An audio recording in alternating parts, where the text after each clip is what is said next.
On the night of June 4, 1943, at exactly 10 p.m., a train carrying German prisoners of war arrived on Railroad Street in Mexia, Texas. What awaited them was not silence, darkness, or hostility, but light. Electric lights illuminated farmhouses, shops, streets, and distant homes across the Texas plains. For men who had lived under strict blackout regulations since 1940, this sight alone contradicted everything they had been told. In Nazi Germany, entire cities were plunged into darkness each night to avoid Allied bombers. Even before the war, rural electrification had reached only a fraction of German farms.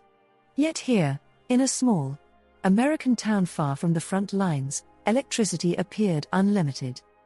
One German officer secretly opened his diary and recorded words that would have earned severe punishment if discovered by his superiors.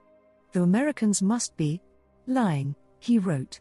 "No nation fighting a war on two fronts could possibly live like this."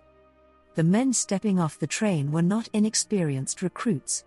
They were 1,850 veterans of Rommel's Afrika Korps, soldiers who had fought across North Africa and faced the British at their strongest. They had expected captivity to mean deprivation, cattle cars, barbed wire, hunger. Instead, they had crossed the Atlantic in cushioned passenger ships and now traveled inland in Pullman railcars with sleeping berths and dining service. Only weeks earlier, their war had ended abruptly in Tunisia. Between 250,000 and 275,000 German and Italian soldiers surrendered, marking one of the largest mass capitulations in Wehrmacht history. At temporary holding camps near Oran, Algeria, American efficiency had already begun to undermine their assumptions. Prisoners were processed rapidly but methodically. Identification cards were issued. Medical examinations were conducted. Vaccinations were administered. Geneva Convention rights were explained in fluent German by American officers trained specifically for this task. Then came the food. White bread, coffee, meat served regularly. For many prisoners, it was the best food they had eaten in months, even years.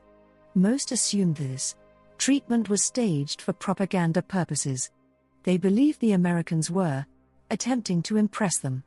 Only later did they realize this was standard military rations. Transport to the United States took place aboard Liberty ships, vessels produced at an industrial speed unimaginable to German planners. Some ships were completed in days rather than months. On board, prisoners observed American sailors discarding uneaten food openly and without concern, not to humiliate the prisoners, but because supplies were abundant.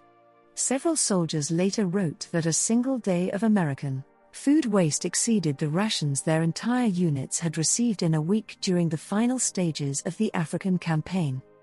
As the ships approached the American coastline, German officers noticed radar equipment mounted on ordinary cargo vessels, technology they believed existed only in limited quantities in Europe.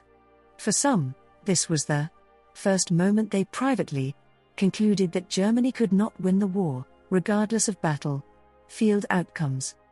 Arrival at Norfolk Naval Base in Virginia reinforced that realization. The base stretched across thousands of acres, with miles of docks and dozens of ships loading and unloading simultaneously. In a single day, Norfolk handled more cargo than major German ports such as Hamburg could manage in an entire week. From Norfolk, the prisoners were transported inland by train, again in passenger coaches rather than freight wagons. One American guard even apologized that the air conditioning in the car was not functioning properly. As the trains moved through Virginia, Tennessee, and the Midwest, the prisoners stared out in silence. Towns were fully illuminated at night. Factories operated around the clock. Parking lots were filled with civilian automobiles even at midnight. They passed massive industrial complexes, aluminum plants consuming more electricity than entire German cities, synthetic rubber facilities producing quantities far beyond German output, and steel mills operating continuously. Outside Detroit, they saw the Willow Run plant, where B-24 bombers were assembled at a pace of roughly 1 aircraft per hour. German airmen immediately understood the implications. These were not inferior aircraft, nor hastily built machines. They were products of an industrial system operating at a scale Germany could not match. Food production shocked them just as deeply. Grain elevators along rivers held enough wheat to feed entire European regions for months. Stockyards contained tens of thousands of cattle at a time. Prisoners who had known hunger watched American workers eat meat casually, without ceremony or rationing. Upon arrival at camps in Texas, Oklahoma, and the Midwest, the shock deepened. Barracks were equipped with electric lighting, flush toilets, hot showers, and heated buildings. Camp hospitals possessed modern surgical equipment and medical supplies, including penicillin, a drug unavailable to most German soldiers and civilians since the early years of the war. Many prisoners quietly acknowledged that they lived better in captivity than their families did back home. When labor shortages led to the use of prisoners in agriculture and industry, the final illusions collapsed. Prisoners traveled openly through the American countryside and saw everything. They witnessed machines replacing hundreds of laborers, farms producing unprecedented yields, and a society capable of abundance without terror, coercion, or constant surveillance. By late 1943, American intelligence officers reported a noticeable decline in ideological resistance among German prisoners. Even committed Nazis grew quiet. Arguments faded. Certainty dissolved.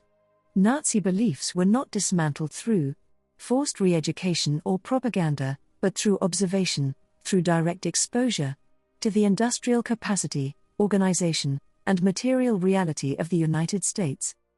For these prisoners, captivity became education. Defeat became revelation. Long before the war ended militarily, it had already been lost in their minds.